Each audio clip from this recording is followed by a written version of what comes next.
Hola chicos, chicas, chiques. En esta tercera entrega del taller C, como clase teórica, les presento un nuevo tema, que es ¿cómo hago para decir la imagen o la obra de arte como texto? Primera parte. Toda práctica social, el arte por ejemplo, se encuentra estructurada en un sistema de significación porque no hay nada en la vida social que no construya sentido, esto es, lógicas discursivas. A su vez, el discurso es una totalidad relacional de secuencias de significantes, es decir, que al interior de un discurso, los vínculos entre estos son necesarios y están condicionados los unos con los otros. Por eso, aún en el mundo de las imágenes visuales, la formación de contenido en ideas es siempre resultado de una serie de articulaciones como si de una oración verbal o escrita se tratase. El problema es que en el mundo del arte no se busca razonar argumentos, sino sugerir a la imaginación. Un razonamiento que se considera, se sopesa, se refuta, siempre postula su comprobación, mientras que la sugerencia es una metáfora que no puede ser comprobada porque se haya teñida de una subjetividad, la del autor o autora, que busca la colaboración de otra subjetividad, la del espectador o espectadora, es decir, que busque el cobijo de alguien que esté dispuesto a aceptarla mirando más allá de lo que captamos con la primera mirada. Los vínculos entre los significantes que configuran en un discurso se hallan sometidos a dos lógicas distintas, la de la diferencia y la de la equivalencia. Grosso modo, en esto consiste una metáfora. En efecto, para que ésta aparezca, se necesita de un signo distinto al que alude, pero para que exista esta sugerencia es necesario que sea equivalente. Por ejemplo, la muy común asociación que hacemos a través del color, el oro o el trigo con el amarillo, o la del rojo con la sangre y, por extensión, con todas las situaciones que pueden tener que ver con esta, la violencia, el amor apasionado o el sufrimiento en general. Veamos. Trigal, en tanto significante, es diferente a cabellos, pero es equivalente a rubio, y los cabellos pueden ser rubios, es decir, amarillos, como el trigal. Aunque paradójicamente, un significante vacío es, en sentido estricto, un significante sin significado. Ahora bien, ese vacío solo puede darse si existe una suspensión de la estructura original del signo, de manera tal que esta tregua nos ofrezca la posibilidad de llenarlo con nuevos contenidos.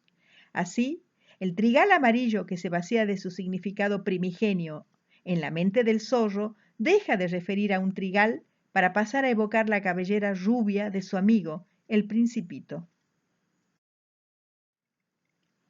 De un modo similar, un secador de botellas deja de ser un mero secador de botellas con una función unívoca para convertirse en un objeto artístico al pasar a formar parte del mundo de las artes visuales. Como vemos, los ejemplos que acabo de ofrecer se vaciaron de su significación primigenia y predeterminada con el fin de poder cobijar a otra. Me he apropiado del concepto significante vacío de Ernesto Laclau, con el que este politólogo argentino describe estructuras semánticas que se han vaciado temporalmente de significado, pudiendo, como ya expliqué, habilitar nuevas construcciones discursivas. Pero este fenómeno tan estudiado en sociología política también se da en el caso del arte, el cual, contrariamente a la ciencia o la política, no busca razonar lógicamente ni demostrar nada, sino estimular la imaginación. La frase In advance of a broken arm, en castellano, anticipando un brazo roto o algo más o menos así, no quiere decir nada coherente, aunque asociada a la pala, para poder recoger nieve que estamos mirando, es capaz de estimular asociaciones subjetivas de carácter poético en la mente de un espectador o espectadora. Pensemos en el ejercicio propuesto por la cátedra, informalmente llamado del saco. Si ustedes se fijan, no consiste más que en la selección de significantes, un verbo o acción, un material o soporte y un objeto. ¿Qué estamos haciendo? Al asociarlos unos con otros y construir un objeto bajo esta consigna, cancelamos el significado original de los significantes elegidos y habilitamos nuevas cadenas de significación discursiva. Así promovemos el surgimiento de lo que se denomina la chispa poética, es decir, de una metáfora, tal como lo hicieron los autores de las piezas que estamos viendo. Para cada una de estas imágenes he imaginado un grupo de palabras disparadoras a la manera del ejercicio del saco. Por ejemplo, para esta pieza de Man Ray pensé desgarrar, metal, calor. Para esta de Meret Oppenheim, cubrir, té, calor. O para esta de Francis Picabia, juxtaponer, poema, fotografía. O esta otra de Joseph Beuys me sugiere deslizar, grasa, silla. Finalmente, para esta instalación de Leopoldo Stoll he pensado en esparcir, espacio, color. En efecto, tal como se ve, el mero hecho de unir dos o más significantes sugiere la metáfora. El escritor Jorge Luis Borges nos muestra los ejemplos de las más conocidas metáforas de nuestra cultura. Tiempo, río; vida, sueño; vida, viaje; batalla, fuego; mujer, flor; estrellas, ojos. Todos pares que asociados entre sí sugieren imágenes metafóricas diferentes. Como advertimos, la fricción de cada par de significantes crea un sentido que, en nuestra cultura al menos, todos podemos reconocer. ¿Por qué? Porque el sentido se crea a sí mismo. Sin embargo, para que éste no se dispare en direcciones indeseadas, el secreto, o mejor dicho, el desafío, es elegir bien los significantes para relacionarlos unos con otros y desatar así cadenas discursivas que sean de nuestro especial interés. Por ejemplo, cuenta Borges que el filósofo de la antigüedad china, Chuang Tzu, escribió que había soñado que era una mariposa y que al despertar no sabía si era un hombre que había soñado ser una mariposa o una mariposa que soñaba ser hombre.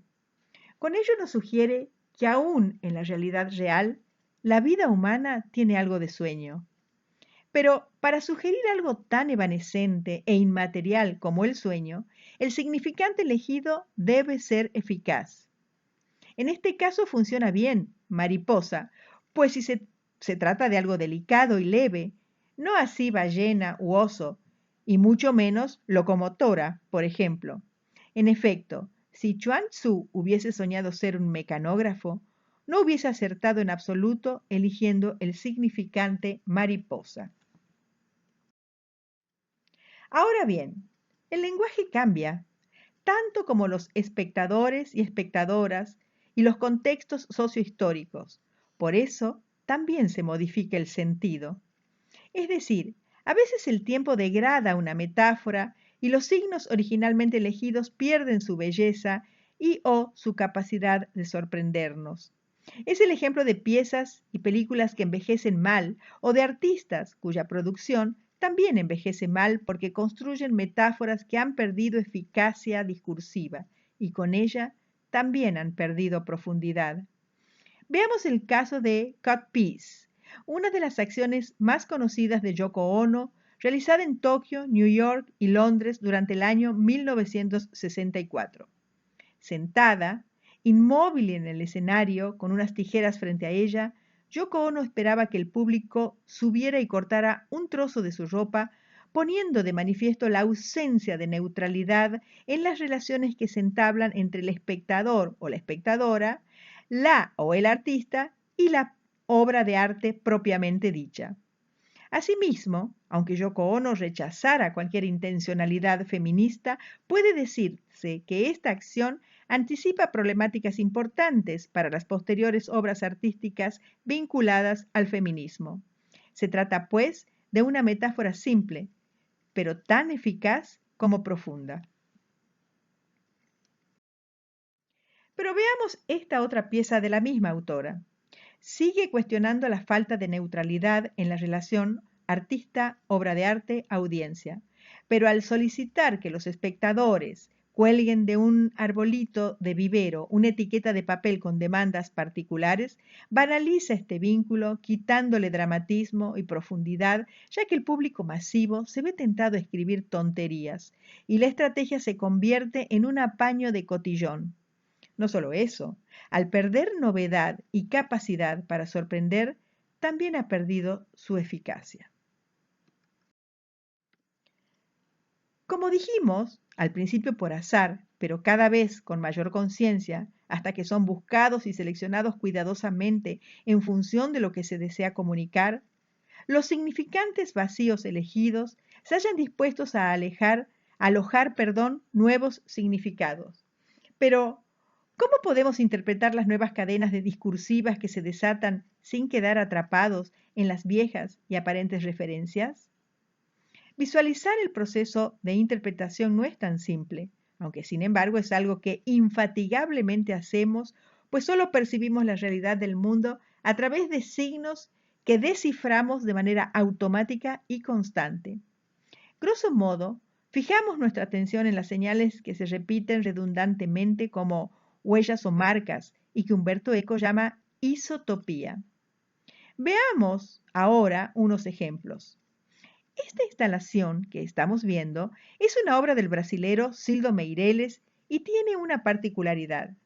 Demoró 18 años en concretarse desde que el autor comenzara a recolectar objetos de color rojo al comienzo de la última dictadura en su país, en 1967, hasta 1984, cuando por fin ésta pudo caer, dando lugar al advenimiento de la democracia.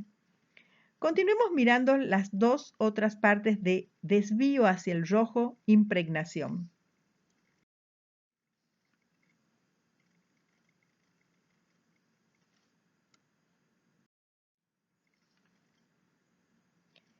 Desde el título mismo de la pieza observamos la repetición evidente de un signo, el color rojo. Si armamos el mapa conceptual al que nos lleva la misma huella siempre repetida, quizás no sea difícil concluir que Meireles nos esté hablando de la resistencia, de las luchas, de la violencia, de pasión y muerte de los pueblos. Pero veamos otro ejemplo. En Retrato de Manolita Rosas de Prilidiano Pueyrredón, pintado hacia finales del segundo gobierno de su padre, al que también se conoce como la dictadura de Juan Manuel de Rosas, observamos el mismo signo. Otra vez el color rojo que se repite, aunque con mayor sutileza en todos sus tonos y valores. La dominancia de este color nos indica que hay algo que el artista está intentando decirnos y que va más allá del tranquilo retrato de la dama de alta sociedad que estamos contemplando. Ustedes sacarán sus propias conclusiones. Acá tienen las dos obras juntas, tan distintas, una contemporánea y otra perteneciente al movimiento romántico, y que, sin embargo, al usar idéntico signo, es decir, idéntica isotopía, logran hablarnos exactamente de lo mismo. Hemos visto cómo las isotopías, esos señuelos que se distribuyen repitiéndose una y otra vez sobre la superficie de una obra de arte, nos permiten leer una pieza como si de un libro se tratara. ¿Por qué? Porque una obra de arte también es un texto al que los expertos llaman más específicamente texto artístico. Por eso, con ayuda de las isotopías trazamos un mapa semántico conceptual, armando pesquisas, memorizando, comprendiendo críticamente para poder dilucidar el asunto del cual habla la imagen u obra de arte y que, dicho sea de paso, también tienen nombres técnicos como topic y fábula. El primero es el tema, generalmente sugerido por el nombre de la obra, y la fábula es la profundización de ese tema que nos puede llevar a lugares interpretativos insospechados. Casi sin darnos cuenta, con estas dos piezas hicimos ese proceso, ya que la isotopía era muy obvia. Pero ahora analicemos estos tres grandes relatos canónicos de la cultura hegemónica. La Ilíada de Homero, escrita en el siglo V a.C. ¿De qué habla? ¿Cuál es el tema? Según Borges, de la lucha entre troyanos y aqueos, del enojo personal de Aquiles, el más bello y rápido de los guerreros de Troya, de un ingenioso caballo señuelo de madera, de la caída de una antigua ciudad griega llamada Troya. Veamos ahora la Odisea del mismo autor. ¿De qué nos habla? De la victoria de los aqueos sobre los troyanos, del fin de una larga guerra, del regreso a casa del héroe victorioso, de las aventuras marítimas de Odiseo, también conocido como Ulises, de un largo viaje. Por último, ¿cuál es el tema de los 4 evangelios escritos por San Lucas, San Marcos, San Mateo y San Juan? Bueno, la llegada del Mesías, Dios hecho hombre, el sufrimiento inenarrable de un hombre, que es también el Hijo de un Dios, de la expiación de los pecados de la humanidad. Podemos, sin embargo, ir mucho más allá cuando hablamos de estos 3 relatos que se han convertido en canónicos porque lograron construir metáforas que hoy consideramos universales. En grado de profundidad discursiva creciente, según Borges, la fábula de la Ilíada sería la de un héroe iracundo, la de un héroe malhumorado en su tienda que siente que su rey lo ha tratado injustamente, la de un hombre que emprende una guerra como una disputa personal, la de un hombre que ataca una ciudad que sabe que no conquistará nunca porque morirá antes de su caída, la de hombres que defienden una ciudad cuyo destino a ciego conocen porque es una ciudad en la que se ha instalado la tragedia, la de los vencidos, que son los verdaderos héroes. Por eso todos sabemos quiénes fueron los troyanos, pero pocos recuerdan que fueron humillados por los victoriosos aqueos. La de la dignidad que hay en la derrota y que nunca, pero nunca acompañará al éxito de los vencedores. Según este criterio, ¿cuál sería entonces la fábula de la Odisea? Un viaje en barco, las maravillas y peligros del mar, un viaje y las maravillas y peligros que nos esperan en ese viaje, que es metáfora de la vida misma. El regreso al paraíso perdido, la imposibilidad real de encontrarlo tal y como fue, la idea de que vivimos en el destierro y de que nuestro verdadero hogar siempre está en el pasado, el hecho de que nunca estamos en casa. ¿Y la fábula de los 4 evangelios? La historia de un Dios que expía los pecados de la humanidad, la de un Dios que se digna sufrir y morir crucificado, la de un Dios que quería conocer en su totalidad el sufrimiento humano, pues no le bastaba con conocerlo intelectualmente, sino que quería sufrir como los seres humanos y con las limitaciones de los seres humanos. La de las decisiones de un Dios que es uno y es 3, la de un hombre que se creía Dios y que al final descubre que solo es un hombre traicionado por los suyos y abandonado a su suerte. Como les comenté, estas son las reflexiones que hace un escritor, Jorge Luis Borges, alrededor de relatos que son 3 de las más grandes metáforas del mundo occidental. Y ya que somos o deseamos ser artistas visuales, veamos ahora un conjunto de imágenes para tratar de ver qué signos les son comunes, a dónde nos conducen y qué nos quieren decir.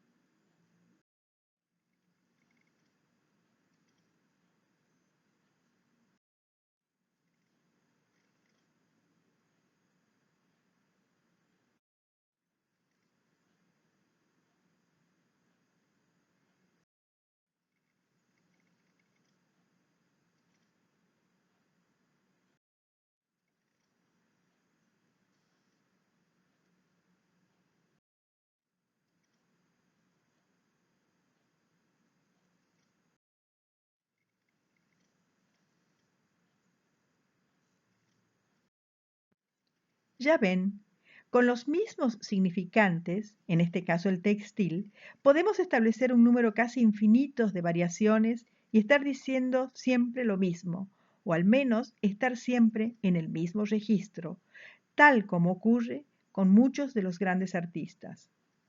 Por otra parte, observemos cómo frecuentemente contamos cosas que en nuestro mundo son completamente normales, pero que otros leen con un elemento poético añadido solo por el hecho de que no pertenecen al suyo. Configurar una metáfora vinculando significantes que aparentemente no tienen nada que ver entre sí es solo un recurso, pero el artista intenta que los suyos, su recurso o sus recursos sean muy difíciles de descubrir. El recurso refiere a la elección de esos significantes, a la manera en que ponemos en juegos unos con otros a fin de que el espectador o espectadora avancen por sobre lo meramente figurado para descubrir el sentido que subyace en toda imagen y a la que aspira toda metáfora. Les dejo ahora con el pensamiento de un amigo de esta cátedra y que resume no solo el objetivo de los ejercicios que han realizado durante el primer cuatrimestre, sino también, y ante todo, la verdadera búsqueda de un artista. Gracias.